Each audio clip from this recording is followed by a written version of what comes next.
예, 잘 들립니까? 예.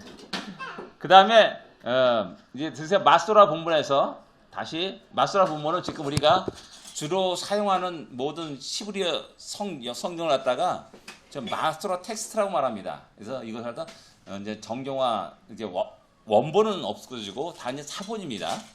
이제 그걸 마소라 본문이라고 말하면서 거기서는 이제 지금 11개 상하로 이제 분리되어서 인쇄되기 시작했다라는 겁니다.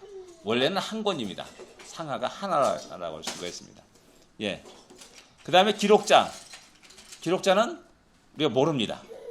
그러나 이제 전승에 의해서는 예레미야가 기록했다라고 이렇게 전승으로 내려오고 있습니다. 예레미야가. 근데 이제 문제가 뭐냐면 11개 하에 마지막으로 이제 바벨론 포로 당하는 그런 장면이 나옵니다. 근데 예레미야는 바벨론 포로가 되지 않고 애굽으로 가지 않습니까? 그래서 이런 부분들이 이제 그렇다 그래가지고 어쩌면 대부분 예레미야가 이제 기록했는데 나중에 추후에 그 누군가 두 파트를 갖다가 두 장을 갖다가 이렇게 함께 했다라고 이렇게 이야기하는 사람도 있습니다. 누군지는 모릅니다. 그러니까 기록된 그 시대가 예레미야 시대라고 이렇게 말할 수가 있습니다. 왜냐하면 마지막 유다 왕국의 멸망까지 말하고 있으니까는 그 이후의 사람들이 기록했다라고 말할 수가 있는 겁니다. 그 다음에 시대적 배경은 다윗 죽음부터 시작해가지고 아하방까지의 역사를 기록하고 있습니다. 이게 약 120년 정도 되는 역사입니다. 120년 되는 역사. 그래서 다윗의 죽음, 뭐 다윗이 잠깐 살아서 이 얘기하는 장면이 나옵니다. 근데 이제 다윗의 죽음을 통해서 솔로몬이 등극하고, 그 다음에 맨 22장, 11개 상 22장 맨 마지막에 아하방이 죽고 또 그 아들 아하시아가 왕이 되는 그런 장면을 그리고 있습니다. 그래서 BC 970년부터 시작해가지고 솔로몬이 이제 970년대 이렇게 왕이 됩니다. 그거부터 시작해가지고 아하시아 왕이 그 등장할 때까지 BC 850년까지 역사를 기록하고 있습니다. 그 기간이 약 120년 정도 되는 기간이라는 사실입니다. 그런 시대 배경을 가지고 있다는 겁니다. 그 다음에 주요 인물들, 여기서 나오는 주요 인물은 뻔한 거죠. 솔로몬 왕이 이제 굉장히 많은 양을 차지하면서 기록되어 있습니다. 그 다음에 르호보암과 여로보암이 이제 드디어 우리 통일왕국이 분열되는 그 두 주인공으로서 남쪽 르호보암, 북쪽 이스라엘의 여로보암이 이제 각각 이제 유다와 이스라엘 왕조의 시작을 알리게 됩니다. 그 다음에 이제 중간에 이제 아사 왕도 있죠. 근데 이제 여호사밧 왕이 아방과 동맹 관계를 맺으면서 또 이렇게 기록되는 그런 것들을 보게 되고요. 그 다음에 또 대부분의 많은 기록들이 11개 상과 하의 기록은 엘리야 선자와 엘리사 선자의 기록이 상당히 많습니다. 약 3분의 1을 차지합니다. 그런 의미에서 이 11개 상하를 갖다가 역사서로 보는 것이 아니라 선서로 취급하고 있다는 사실입니다. 예. 그러니까 관점이 다른 겁니다. 일반 역사를 이야기하는 것이 아니라 일반 역사에서는 북쪽 이스라엘의 오므리 왕조 아방의 아버지 오므리가 굉장히 강대한 나라를 이룩합니다. 이스라엘 역사에서. 근데 오므리에 대한 기록은 짧습니다. 굉장히 짧아. 9절인가 밖에 안 돼요.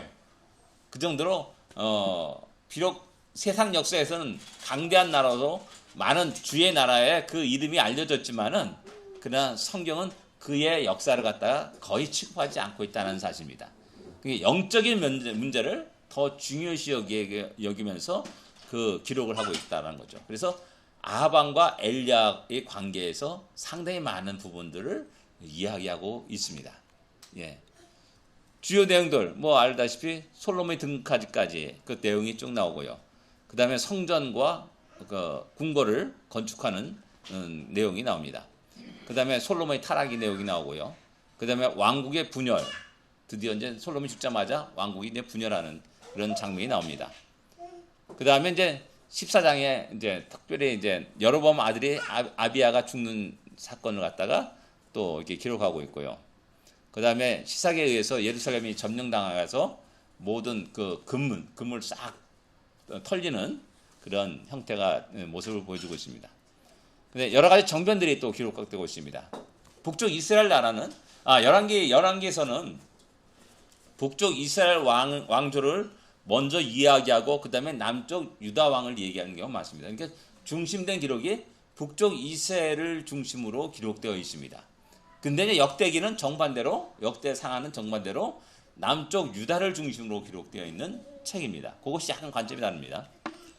뭐 바하사가 그 반란을 일으키게 되고, 그러면 시므리가 반란을 일으키게 되고, 그다음에 오므리가 반란을 일으키게 됩니다. 그래서 이제 열왕기 상까지는 이제 오므리 반란을 위해서 그 아방까지, 그다음에 그 아들 아하시아까지의 그 역사를 쭉 얘기합니다. 그다음에 엘리야와 바알 선지자, 우리 뭐 너무 잘 알고 있는 바알 선지자 400명과 대결해 가지고 그들을 이제 물리치는 그런 장면을 우리가 볼 수가 있습니다. 그다음에 아합과 여호사밧이 남과 북의 동맹 관계를 맺으면서 길라 라모스를 점령하는 그런 장면이 나옵니다. 이런 역사를 보게 되면은 우리의 대한민국 역사가 너무나 흡사합니다. 대한민국도 이제 조선 왕조 때는 통일된 왕조 쭉 오다가 해방되고 나서 남과 북이 딱 갈라지죠. 그러면서 이제 두 왕국의 지금 70년, 80년 가까이 되는데 그 두 왕국의 그 걸어온 모습을 그대로 우리의 역사에 보여주고 있습니다. 그 마찬가지로 이 열왕기 상하도 이제 나눠져 가지고 하나님을 잘 섬기는 왕조와 또 하나님을 말씀을 소홀히 다루는 왕조의 두 결과가 어떤지를 갖다가 적나라하게 보여주는 책이 열왕기 상하라 이렇게 말할 수가 있습니다. 예. 구조를 보겠습니다. 열왕기 상의 구조. 예, 솔로몬의 통치가 1장부터 해서 11장까지 나옵니다. 22장까지 있습니다. 그러면 반 정도가 솔로몬과 관계된 이야기입니다. 이게 굉장히 솔로몬의 비중을 다루고 있다는 거고요. 그 다음에 또 후반부에는 엘사의 기록이 대부분입니다. 그래서 솔로몬과 엘사에 관계된 그 기록이 열왕기상의 거의 대부분이다라고 이렇게 생각하시면 됩니다. 솔로몬이 왕에 오르는 장면. 먼저 이제 아도니아가 이렇게 내가 왕이다 해가지고 사람들 끌어모아가지고 잔치를 벌입니다. 그래야지 이게 무슨 일이냐 해가지고 깜짝 놀라가지고 밧세바와 나단 선지자가 함께 다윗을 찾아가지고 어떻게 된 겁니까? 라고 하면서 그래가지고 솔로몬이 가장 가까운 기온샘에서 그 기름을 붓고 왕으로 등극하는 그런 장면이 나오게 됩니다. 예. 예, 다윗의 죽음이 이제 2장 1절부터 11절에 쭉 나옵니다. 솔로몬이 왕에 오를 때 전에 제가 말씀드렸지만은 나단 선지자는 다윗과 밧세바의 죄를 너무 잘 알고 있는 사람입니다. 이 사람이 참 그래요. 나를 알고 있는 사람인데 앞에 가면 깨름직한 거예요. 피하게 되고 그래요. 그리고 미워하게 돼요. 배척하게 돼요. 근데 그 솔로몬이 왕이 오를 때 나단 선지자와 밧세바가 하나가 됐다는 사실입니다. 함께 하나의 뜻을 이야기하고 다윗 왕에게 약속한 것을 갖다 되새기면서 솔로몬이 왕이 되도록 하는 장면이 나옵니다. 어떻게 보면 둘이 성덩이 아주 안 좋은 관계, 원수 간의 관계로 될 수 있었습니다. 그렇죠? 나단 선지자는 밧세바의 죄를 너무 잘 알고 있고 그걸 아주 그냥 지적했던 사람이고 그 태어난 아이도 죽임을 당하는 그런 일까지 있었지 않습니까? 밧세바 입장에서는 평생에 어떻게 보면 나단 선지자를 두려워하고 멀리할 그런 관계일 수 있습니다. 그래도 불구하고 같이 함께 있었다는 것은 또 그걸 도와줬다는 것은 서로가 그런 죄에 대한 문제를 갖다가 하나님께서 해결됐다는 사실을 의미할 수도 있다는 겁니다. 예. 다시 죽으면서 이제 솔로몬에게 이제 마지막 유언을 하죠. 강하고 담대하라. 핵심인 겁니다. 사내가 되라. 대장부가 되라. 라는 거. 하나님 믿고 의지하라. 하나님만 믿고 의지하라. 믿고 의지할 때 우리의 두려움과 걱정과 근심은 사라지게 됩니다. 그래서 담대하라라고 말하는 거죠. 그 다음에 사내가 되라라고 이렇게 이야기하면서 이렇게 자기의 생을 마감합니다. 그 다음에 이제 솔로몬이 반대파를 제거하는 얘야 이거 노노노노노 저쪽으로 가자. 저쪽으로 가자. 은서야 여기 말고 저쪽으로 가. 저쪽으로 가서 놀아. 솔로몬의 반대파를 제거하는 장면이 2장에 이렇게 쭉 나옵니다. 제일 먼저 아도니아, 그 다음에 아비아달 제사장이 추방을 당합니다. 그래서 이제 드디어 사독 계열의 제사장이 이제 중심이 돼가지고 이제 모든 일들을 하게 됩니다. 그 다음에 요압 장군이 이제 죽임을 당하고요. 그 다음에 이제 압살롬이 반란 때 막 다윗을 저주했던 시므이가 이제 결국 또 제거를 당합니다. 그래서 솔로몬의 왕조가 든든히 서가는 그런 정치적으로 안정을 취하게 되는 그런 일이 발생합니다. 근데 재밌는 것은 뭐냐면 우리처럼 그냥 죄를 덮어 씌워가지고 죽이고 그러지 않습니다. 그죠? 아도니아를 죽일 때도 역시 마찬가지로 어떤 정당한 속에서 죽을 짓을 합니다. 아도니아가 감히 자기 아버지의 우리가 말하는 후궁이었던 아비사를 갖다 요구합니다. 굉장히 그런 거죠. 율법이 어긋나는 거죠. 그리고 요압도 마찬가지로 아비아들이 아도니아가 죽는 그 모습을 보면서 이거 안 되겠다 해도 도망가죠. 성전으로 도망가죠. 그래서 결국 그가 군대 장관을 죽였다는 그 이야기를 하면서 그를 죽입니다. 시므이는 또 역시 마찬가지로 약속한 것을 어기기 때문에 예루살렘 벗어나면 죽는다는데 종을 찾아서 가다가 그것 때문에 죽음을 당합니다. 아비아달은 제사장이 있기 때문에 죽이지 않습니다. 하나님이 제사장인데 어떻게 죽여요? 그렇기 때문에 추방을 시키죠. 그러니 그 역사 속에서는 이제 아비아달계의 반열과 사독계의 반열이 번갈아 가면서 제사장 역할을 쭉 이스라엘 역사에서는 계속 하고 있다는 사실입니다. 그다음에 바로의 딸과 결혼하고요. 이제 지혜를 구하는 솔로몬.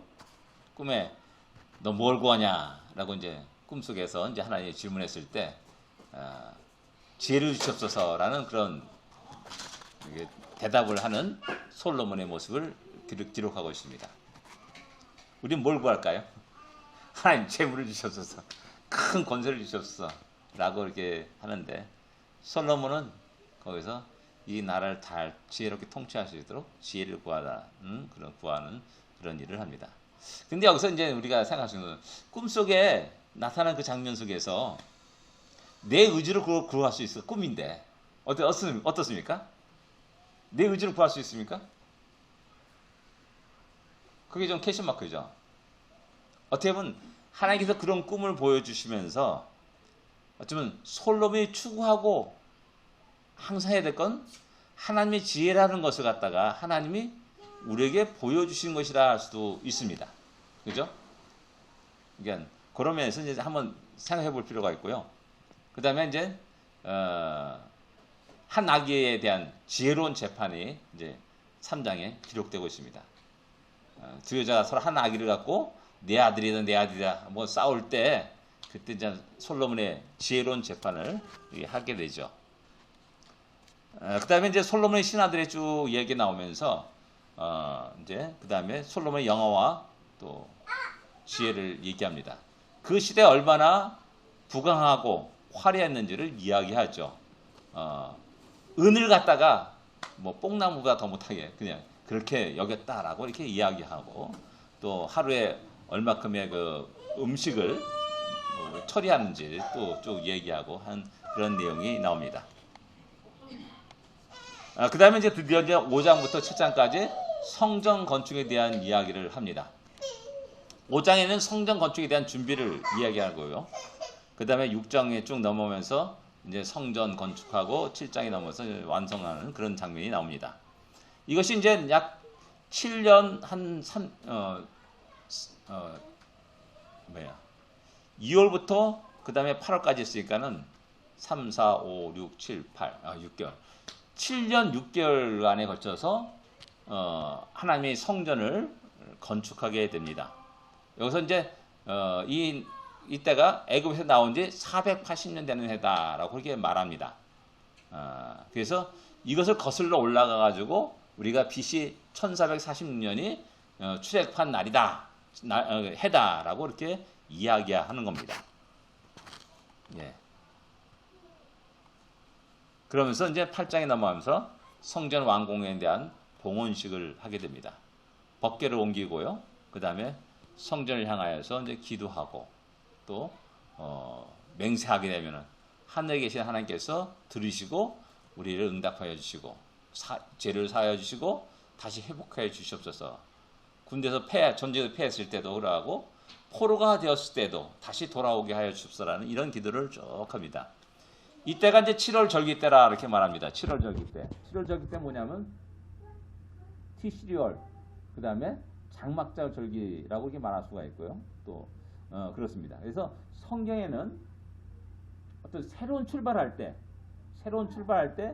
이들이 주로 7월 절기 때 모입니다. 왜 그러냐면은 7월은 이들의 새해입니다. 새로운 시작하는 새해입니다. 그렇기 때문에 어떤 새로운 어떤 것을 시작할 때 항상 7월달 절기를 모여가지고 어떤 그 의미를 찾았다는 사실을 이렇게 성경에서 이렇게 알 수가 있습니다. 그 다음에 넘어서 이제 솔로몬과 맺은 하나님의 언약. 다시 이제 하나님이 이제 다시 나타납니다. 그래서 이제 그 언약을 맺습니다. 그리고 궁전과 이제 성전 건축이 이제 완전히 완성되는, 그리고 또 국고성도를 만들고 그 다음에 에시온 개별에서 배를 만들고 하는 그런 것들이 이제 9장에 기록되어 있습니다. 궁전과 이제 성전 건축이 20년 만에 마치게 됩니다. 이게 왜 중요합니까? 20년 만에 마친다는 거. 어떤 의미가 있습니까? 솔로몬 통치가 40년입니다. 40년 가운데 20년을 갖다가 토목공사를 한 겁니다. 토목공사를 하면은 얼마나 많은 사람이 동원되겠습니까? 얼마나 많은 세금을 거둬야 되냐는 거죠.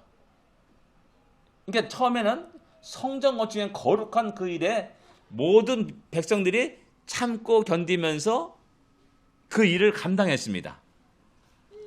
근데 그 다음에 르호보암 때는 세금 좀 낮춰달라, 좀 내려달라라는 그런 요구를 하게 되는 것이고, 그 요구를 들어주지 않기 때문에 또 남과 북이 갈라지는 그런 형태로 이제 또 나타나게 된다는 겁니다. 그러니까 어느 나라고 지나치 토목공사는 국고를 피폐하게 합니다. 그런 의미에서 이제 솔로몬이 참 그걸 지혜롭게 감당하였고 완성시켰다라는 사실입니다. 그리고 이제 국고성을 지었다는 것은 국방을 튼튼히 했다는 것을 의미합니다. 그래서 나름대로 굉장히 그 솔로몬이 여러 가지 면, 영적인 면에서라든지 육적인 면에서 아주 나라를 부강시켰고 또 든든히 세웠다는 것을 의미하기도 합니다. 그래서 다윗과 솔로몬 이 시대가 이스라엘 역사의 최전성기로 지금까지 그들의 역사는 이야기하고 있는 겁니다. 그래서 지금도 이스라엘의 국기가 뭡니까? 다윗별입니다. 그 별이 가운데 별이 다윗별이고요. 그 위에 줄이 있고 밑에 줄이 있지 않습니까? 그 의미가 뭡니까? 그게 이제 이스라엘의 영토를 이야기하는 거다라고 말합니다. 엄마한테 가요. 이스라엘의 영토를 이야기하는 거다라고 말해요. 그것이 이제 그들이 공식적으로 얘기하지 않습니다. 근데 이스라엘 사람들이라면 그 의미를 다 알고 있다는 거예요. 위에는 그 유프라테스강, 그 다음에 밑에는 애굽 시내까지 그것이 이스라엘의 영토라는 겁니다. 성경에서 자기 조상들에게 약속한 영토, 하나님이 약속한 주신 땅이다라는 사실을 이야기하면서 다윗별 딱 해놓고 그걸 딱 두 줄을 딱 그어놓는다는 거죠. 근데 이것을 갖다가 다윗과 솔로몬 시대에 이루게 된 겁니다. 다윗과 솔로몬 시대. 그래서 그 시대를 늘 그리면서 국기에다 그렇게 한 거죠. 예. 그 다음에 이제 우리가 잘 알듯이 스바 영이 이제 방문한 내용이 이제 10장에 나옵니다. 스바 영이 방문한 내용. 그 다음에 솔로몬이 어떤 부를 누렸는가? 세금이 금 666 달란트다라고 이렇게 말씀합니다. 666. 그래서 666이라는 그런 숫자가 성경에 처음 여기서 나옵니다. 그래서 요한계시에 나온 666 그걸 갖다가 뭐 짐승이 쓰다 해가지고 뭐 사탄이 쓰다 해가지고 별의별 상상의 나를 피워서 얘기를 하는데 그게 아니라 그런 형태의 해석도 가능하지만은 가장 중요한 건 뭐냐면은 이 6이라는 것은 미완성의 숫자입니다. 꽉 차지 않은 숫자, 부족한 숫자. 그래서 솔로몬이 굉장히 많은 부를 누리며 살았지만은 그가 누린 것도 역시 666에 지나지 않는다라는 겁니다. 그런 의미로 이제 이렇게 해석해보면은 또 666이라는 그 숫자의 의미를 갖다가 좀 새롭게 좀 받아들일 수 있다는 사실입니다. 그 다음에 또 안타깝게도 솔로몬이 타락에 이어서 나옵니다. 11장에. 그래서 이제 거기에 하나님께서 타락하기 때문에 그 대적들을 이야기가 쭉 나오죠. 에돔 족속에 대한. 그 다음에 아람의 르손. 그 다음에 여로보암이 이제 솔로몬을 대적했다라고 이렇게 이야기합니다. 요 솔로몬의 타락한 11장의 장면을 보게 되면 너무나 안타까운 게 뭐냐면은 솔로몬 자신이 성전을 건축했어요. 근데 그 맞은편에 또 역시 이방의 신전을 세웁니다. 우상을 세우게 됩니다. 자, 이게 뭐예요? 솔로몬은 여러 이방 여인들과 결혼 관계를 맺으면서 이렇게 평화를 유지해 나갔어요. 뭐 바로왕의 딸도 데려왔고요. 암몬 족속의 모압 족속의 그 여인들과도 결혼해요. 그 결혼하면서 자연스럽게 그들의 신들까지 갖고 들어오게 됩니다. 그래서 그 여인들을 위해서 그들을 위해서 거기에 우상 신전을 갖다가 만들어 간 겁니다. 참 이게 안타까운 일이죠. 그래서 하나님이 그것을 지적했을 때 그것을 듣지 않습니다. 그래서 이제 여러 대적들을 일으켜 세우사 솔로몬을 이제 상당히 어렵게 만드는 그런 일들이 일어나게 되고요. 그다음에 그것 때문에 남과 북이 갈라진다라는 그런 예언을 하고 있다는 사실을 우리는 알 수가 있습니다. 그 예언 그대로 하나님이 약속한 그대로 말씀대로 그 역사는 이어져 갔다는 사실을 우리에게 이야기해 주고 있는 겁니다. 그런 의미에서 이제 열왕기서를 갖다가 선지서로 취급하고 있다는 것이죠. 조금만 더 하겠습니다. 11장인데 분열된 왕국, 그 다음에 이제 아합왕까지 이야기가 쭉 나옵니다. 르호보암이 왕위를 계승하다가 이제 분열이 일어나게 됩니다. 이제 세겜으로 가죠. 르호보암이 이제 기름 부음을 받기 위해서 세겜으로 갑니다. 요게 참 묘하죠. 이게 운동경기 하는 사람들이, 유도하는 사람들이 어떻게든지 그 잡고 자기 주변을 끌고 온다는 거죠. 그 전부 그 이상의 그 심리적으로 그게 힘이 된다는 거예요. 근데 르호보암은 자기가 왕이 되기 위해서 예루살렘에서 장로들이 와가지고 기름 부음을 받는 게 아니라 자기가 세겜으로 가는 겁니다. 거기 세겜이 어떤데요? 여러 명이 와 있어요. 그리고 북쪽 이스라엘 지파들이 그 상당히 그 세력이 이렇게 잡고 있는 그곳입니다. 그곳에 가가지고 기름 부음을 받으려니까는 장로들이 세금 좀 낮춰달라고 요구를 하지 않습니까? 근데 르호보암이 어저께도 솔로몬 시대의 그 대신들과 이야기하지 그걸 받아들이지 않고 자기와 같이 함께 자란 자기들의 동료, 그러니까 어떤 신세대라고 할 수 있습니다. 구세대를 무시하고 내팽개치고 신세대의 이야기를 듣습니다. 여러분 이 장면이 아주 단순하게 기록되어 있지만은 한번 좀 깊이 생각. 지금 현재 우리의 정치 현실하고 한번 비교해 보시라는 겁니다. 정치 현실과 솔로몬 시대 대신들은 솔로몬이 너무나 많은 20년 동안의 토목공사를 하면서 많은 재정을 충당을 위해서 세금을 많이 걷었다는 걸 알고 있어요. 그래서 이들의 요구를 들어주는 것이 좋다라고 이야기합니다. 이제 순서가 그렇게 되지 않습니까?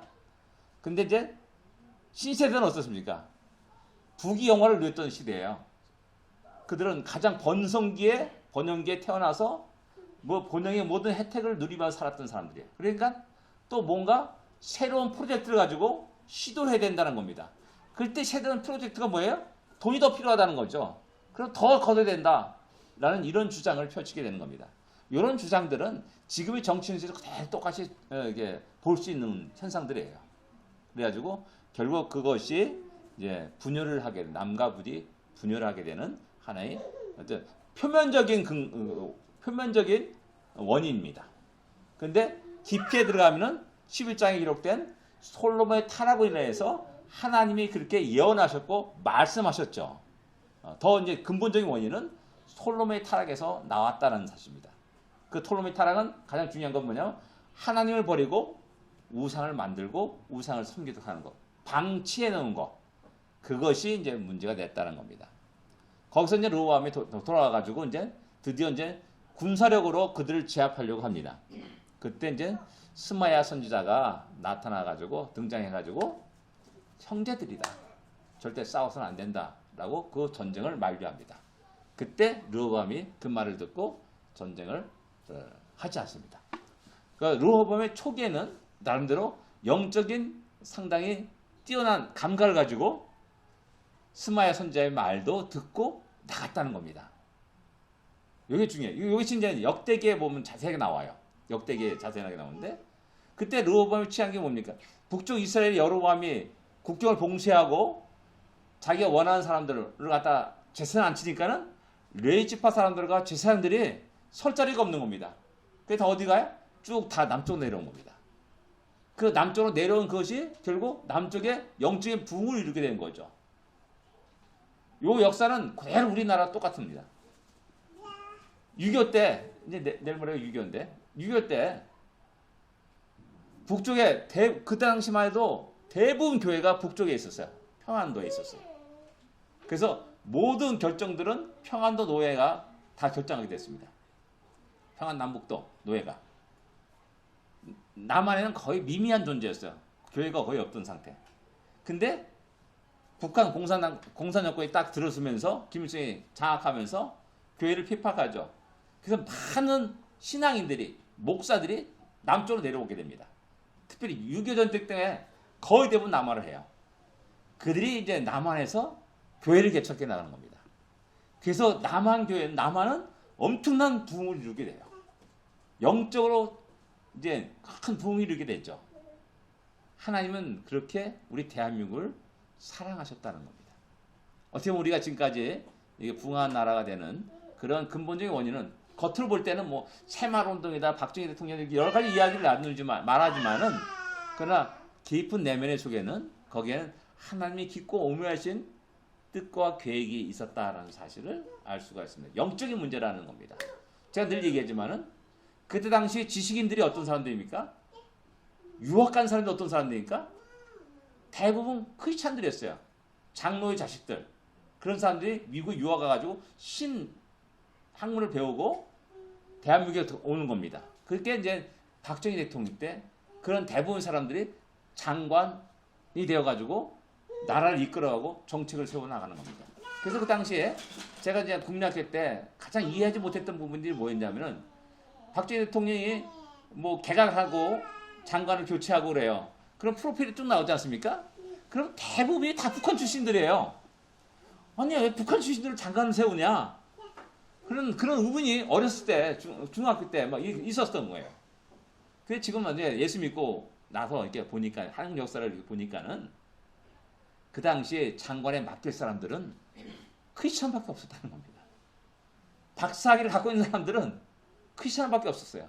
그 크리스천들은 대부분 다 북한 출신들이에요. 그들이 남하해가지고 박정희 대통령의 그 내각에 장관 되고 총리가 되고 하는 그런 일들을 하면서 한국을 이끌어간 겁니다.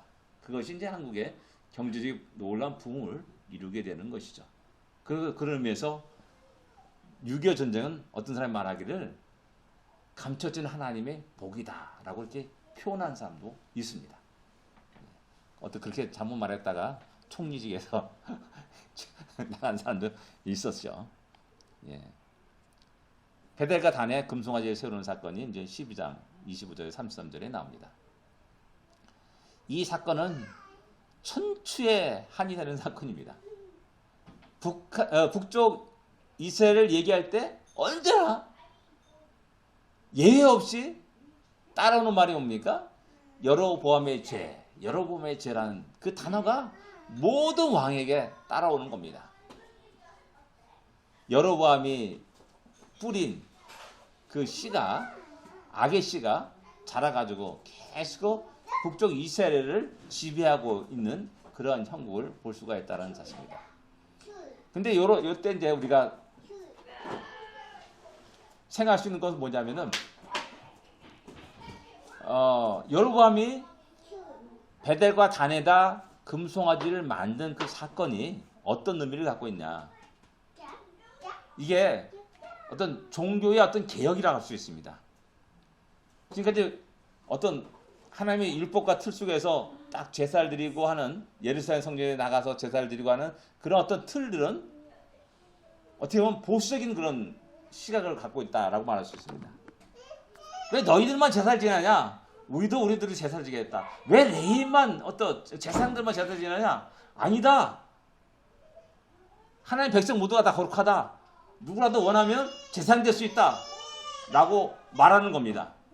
굉장히 좋은 말이죠. 멋있는 말이죠. 요 말이 어디서 그대로 나오냐면은, 모세가 이스라엘 백성을 이끌어 나갈 때 역시 모세와 아론을 대적하여서 고라 자손 외에 250 족장들이 반란 일으킨 사건하고 그때 말하고 똑같습니다. 거들도 왜 너희만 거룩하냐? 이 모든 사람들이 그 해중이 다 거룩하다. 왜 너희가 왕이 되려고 하느냐? 라고 이야기하죠. 반발하죠. 너희만 아니다. 우리 모두가 다 그런 자격을 갖고 있다. 나는 이런 이야기를 그들은 했습니다. 여러분은 똑같이 그런 말을 하면서 자기의 정치적인 어떤 파워를 잃어버리지 않으려고 발봉치는 그런 모습을 보여주고 있는 겁니다. 안타깝게도 하나님을 바라보고 나가는 것이 아니라 자기 인간적인 생각 속에서 그 모든 것들을 이끌어가는, 가려고 하는 그런 여로보암의 모습을 보게 되는 것이죠. 그래서 모세가 자기 지식과 권세를 가지고 하나님 일을, 거룩한 일을 해보겠다고 대드는 비슷한 모습과도 아주 유사한 모습이라도 할 수가 있습니다. 예, 그런 의미에서 이제 베델과 단에 금송아지 세운 사건, 이것은 이스라엘 역사에 가장 지워지지 않는 영원한 그 오점 같은, 지울 수 없는 그거 같은 그런 것이라 할 수 있고, 그래서 여로보암의 죄에서 떠나지 않았더라라는 그 말이 계속 열왕기서에 계속 반복되고 있음을 알 수가 있습니다. 예, 오늘 여기까지 하겠습니다.